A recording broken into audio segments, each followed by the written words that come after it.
sometimes when you make cuts, right at the cut mark, you might hear a possible pop or a click. Um, you don't necessarily hear them on headphones when you're editing like that with headphones on, but if you have a nice speaker system, you might hear that. So of course they're really annoying and you shouldn't have it. So you don't need to do this, but I'm going to show you what I'm talking about. So I'm going to get my zoom tool and I'm going to go to right where this cut is. I'm going to click and drag and just zoom in. So here's that cut. Just move it over a little bit. And I'm going to make the waveforms taller so you see where it is. I'm just clicking on this little button right here and I'm going to make the waveforms taller. It doesn't make it louder, it just makes the waveforms taller. So look at this waveform. Here's the actual cut. So waveforms comes in and it's up here, relatively high, and then suddenly it's really low. So that means the speaker is being pushed one way and then suddenly it gets pushed a separate way, a different way.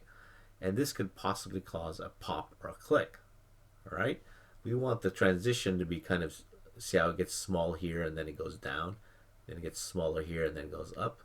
We want those kinds of transitions. We don't want these sudden jumps, discontinuous jumps. That's what causes a pop or a click. So then I'm going to go option A. So what you could do, you could try it. So see if you can find one, and you may not necessarily find one.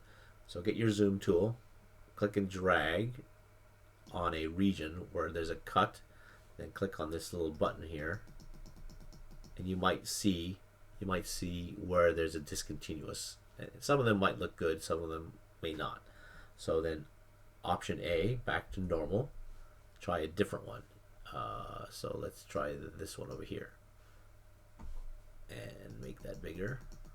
So there's a discontinuous that might be a pop or a click.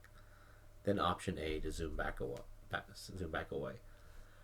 So you could, the easiest way to do this is to fade the ends, fade the beginnings and the ends. So here's how you do this. The easiest way is to select all your clips, which is Command A. Just select all your clips. Command A. First go Option A and then Command A. Option A spreads it out horizontally. Option A selects them all. And then this is called batch fades. Command F for batch fade. F fade. So you get these batch fades window. All right. So there are some presets along the top. So what this is showing you is what's going to happen on the left side. It's going to fade it out like this. It's going to fade it out like this. Or if there's two clips near each other, it's going to fade it out like this.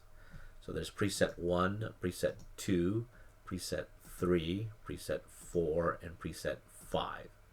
Which preset should you pick? In this case, preset 1 will work fine. So I'm just using preset number 1, and all I do is hit preset number 1 and hit OK. Don't choose anything else. Just hit OK, because Pro Tools people are smart. So then get your zoom tool, and if you click and drag at a transition, you can see that they faded one out and faded another one in. Option A to zoom back away. Click and drag on another transition, and it's basically the same thing. Option A.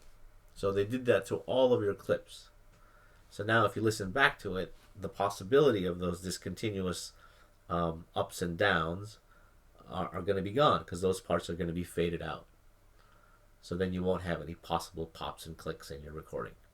So that's, again, batch fades. So anytime you have a lot of clips, select all your clips, option or Command A, and then Command F to bring you this batch fades.